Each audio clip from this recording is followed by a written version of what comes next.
kerajaan telah menyebutkan ada 5 elemen yang akan disentuh, iaitu pertama, hak dan layanan terhadap orang tahanan. JMI dan juga Suaram telah pun mendokumenkan pelbagai jenis penderaan dan penyiksaan yang dilakukan terhadap tahanan ISA. Ya, malah mereka ada juga yang di mana insiden tahanan tidak diberitahu hak mereka semasa ditahan, mereka diseksa secara fizikal, secara mental dan sebagainya. Dan ini semua adalah dalam proses ketika mereka ditahan di bawah ISA.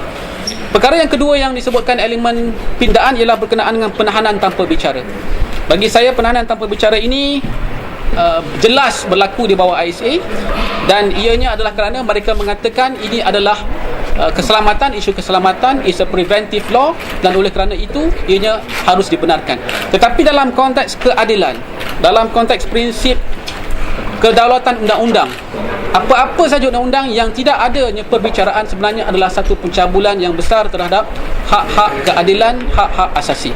Dan ini yang perkara yang kita sampaikan dan kita sentuhkan tadi. Perkara yang ketiga berkenaan dengan tempoh penahanan. Perkara yang keempat yang berkenaan dengan kuasa menteri, powers of ministers. Ini juga disebut-sebut sebagai perkara yang akan dipinda.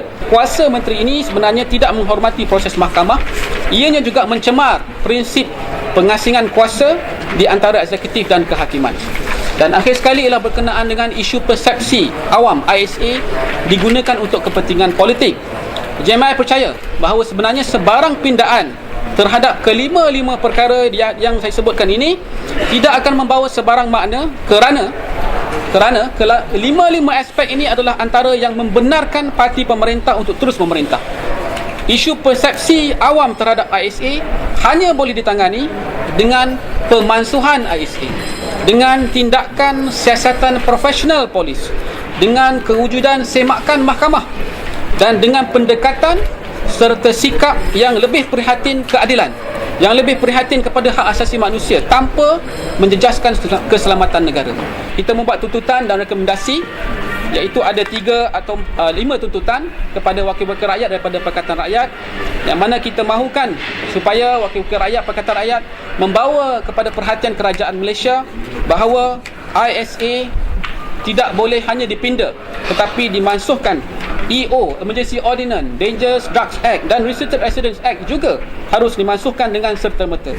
Seruan ini adalah bersamaan dengan seruan Suhakam dan juga badan-badan hak asasi yang lain seperti Amnesty International, Human Rights Watch, World Organization Against Torture dan ramai lagi. Dan perkara yang kedua, kita juga menyebutkan bahawa kita sebenarnya ada undang-undang sedia ada yang boleh digunakan untuk menggantikan Akta Keselamatan Dalam Negeri. Contohnya ialah Seksyen 489B Penal Code berkenaan dengan pemalsuan duit. Kerana ada yang ditahan di bawah ISA di atas tuduhan pemalsuan. Tetapi kenapa tidak digunakan Seksyen 489B Penal Code? Begitu juga dengan Seksyen 56 Immigration Act, pemalsuan pasport. Tapi ada yang ditahan di bawah ISA di atas tuduhan pemalsuan pasport, sedangkan ada undang-undang yang boleh digunakan. Begitu juga dengan Seksyen 298A Penal Code, menyebarkan isu atau kabar angin yang melibatkan agama. Seksyen 499 Penal Code, menyebarkan isu yang melibatkan kaum, racial hatred dan lain-lain lagi. Jadi maknanya undang-undang yang sedia ada ni sebenarnya sudah cukup untuk mengawal. Begitu juga kalau kita sebutkan tentang pengganas. Ada Chapter 6A Penal Code yang berkaitan dengan isu pengganas, terrorist offences.